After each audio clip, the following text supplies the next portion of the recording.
ميركاتو شبيبة القبائل 2026 وجديد أكثر الملفات إثارة. شبيبة القبائل لم تقل كلمتها الأخيرة بعد. الساعات والأيام القادمة قد تكون حاسمة في تحديد مستقبل اللاعب، والكل يتساءل لماذا تصر شبيبة القبائل على هذه الصفقة رغم أن شباب قسنطينة رفض أكثر من محاولة من الكناري لخطف صانعي ألعابه. هل الإدارة مستعدة فعلا لرفع العرض من أجل حسم الصفقة؟ وهل رغبة اللاعب في تغيير الأجواء يمكن أن تكون العامل الذي يقلب المفاوضات بالكامل، أم أننا أمام صفقة قد تتوقف في اللحظات الأخيرة؟ تابعوا معنا الفيديو للنهاية لمعرفة كل التفاصيل. رغم أن هناك رقما في هذه الصفقة قد يجعل مهمة شبيبة القبائل صعبة جدا. أنصار شبيبة القبائل يتابعون منذ فترة ملفا أصبح من أكثر الملفات إثارة في ميركاتو فريق شبيبة القبائل. الحديث هنا عن إبراهيم ديب صانع ألعاب شباب قسنطينة. اسم اللاعب عاد بقوة إلى الواجهة بعدما أكدت المعطيات المتداولة أن إدارة شبيبة القبائل لا تزال ترغب في التعاقد معه ولم تغلق باب المفاوضات رغم الرفض السابق. وهنا يجب التوقف عند نقطة مهمة،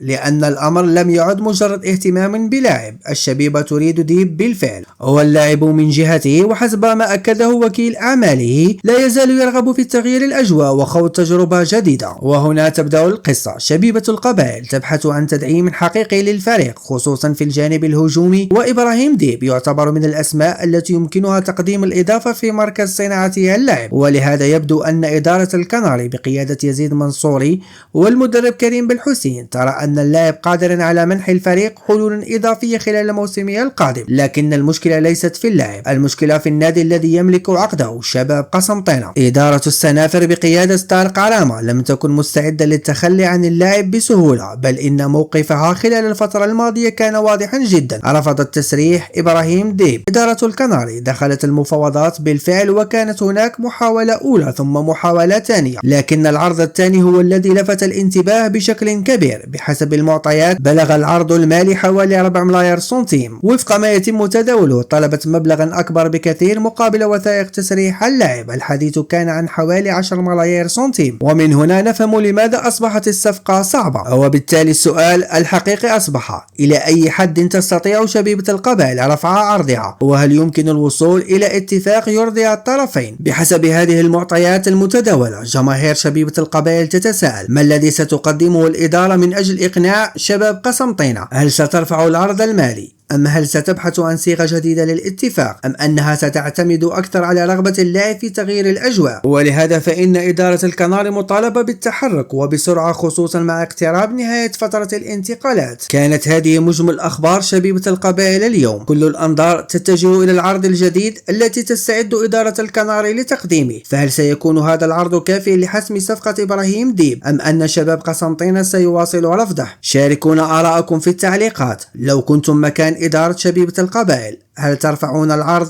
أم تتجهون إلى لاعب آخر؟ اكتبوا آراءكم في التعليقات، ولا تنسوا الإعجاب بالفيديو والاشتراك في القناة ليصلكم جديد شبيبة القبائل.